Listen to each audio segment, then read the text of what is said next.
Então, só para vocês entenderem, ano passado a Cláudia foi diagnosticada com autismo. Não foi uma surpresa total, porque a gente já desconfiava por tudo que ela passou na vida dela. Mas daí eu levei ela ao psiquiatra e o psiquiatra falou, vamos fazer uma investigação para ter certeza se realmente ela tem autismo ou não. E o psiquiatra dela, ou melhor, a psiquiatra, a doutora Camila, encaminhou a Cláudia para uma neuropsicóloga. As duas juntas, né, que fizeram toda a avaliação para ter o laudo. Primeiro, a psiquiatra pediu a avaliação, né, e a doutora Flávia, que é a neuropsicóloga, fez a avaliação. Então, a psiquiatra pediu a avaliação e a neuropsicóloga fez a avaliação, foram meses de avaliação. Toda semana, testes, e a Cláudia saía cansada dos testes, que são muito complexos, mas foram então meses de testes com a neuropsicóloga a pedido da psiquiatra. Depois de alguns meses, 2, 3 meses fazendo os testes, a neuropsicóloga levou mais um tempo, mais de um mês para corrigir os testes, e ela junto com a psiquiatra conversaram, e daí realmente foi confirmado pelo resultado dos testes que a Cláudia tem autismo, e a psiquiatra daí então passou o laudo, assinou o laudo, realmente comprovando a condição. Então, no caso dela foi assim, acredito que na maioria dos casos é assim realmente que é feito. Você vai a um médico que vai encaminhar você para um neuropsicólogo que vai aplicar os testes, que depois vão ser corrigidos, e daí o psiquiatra, de acordo com o resultado dos testes, vai emitir o laudo.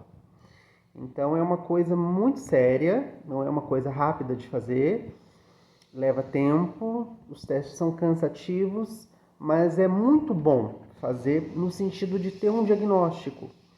No caso da Cláudia foi um diagnóstico tardio, porque ela tinha 47 anos quando foi feito o diagnóstico, mas foi para ela uma coisa libertadora, porque ela aprendeu a se entender mais, a se conhecer mais, a entender tudo que ela tinha passado na vida dela, as dificuldades.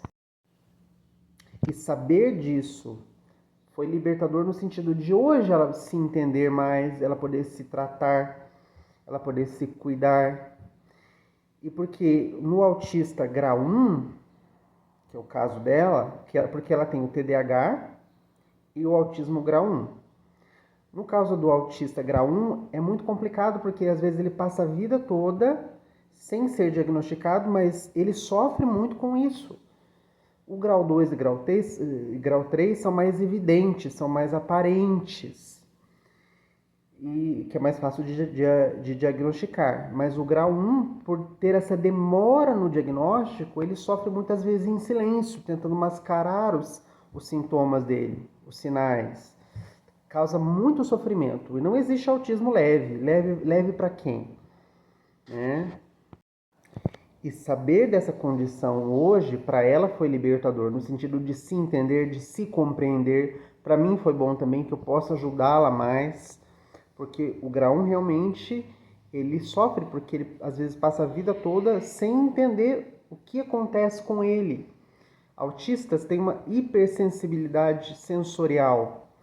Então, a interação com outras pessoas, mesmo que seja agradável, deixa o autista muito cansado. Então, por exemplo, um almoço. Se a Cláudia vai a um almoço, mesmo que o almoço seja gostoso, seja agradável, às vezes ela fica tipo assim, 2 dias para se recuperar. Um cansaço físico extremo por causa daquela interação. E antes ela não entendia por que isso acontecia. Hoje ela entende. Então, se você percebe em você ou em alguém perto de você sintomas, sinais de autismo, se você percebe alguém perto de você que está em sofrimento, que não se entende, procure ajudar essa pessoa. Há muita gente que tem condições que nunca foram diagnosticadas, como autismo, como transtorno de ansiedade generalizada. Então, há muitas condições que fazem com que as pessoas sofram muitos transtornos, né? Que as pessoas não têm diagnóstico. É como se você estivesse no escuro. Quando você tem um diagnóstico, é como se você acendesse a luz no quarto escuro. Você passa a enxergar as coisas de um outro jeito.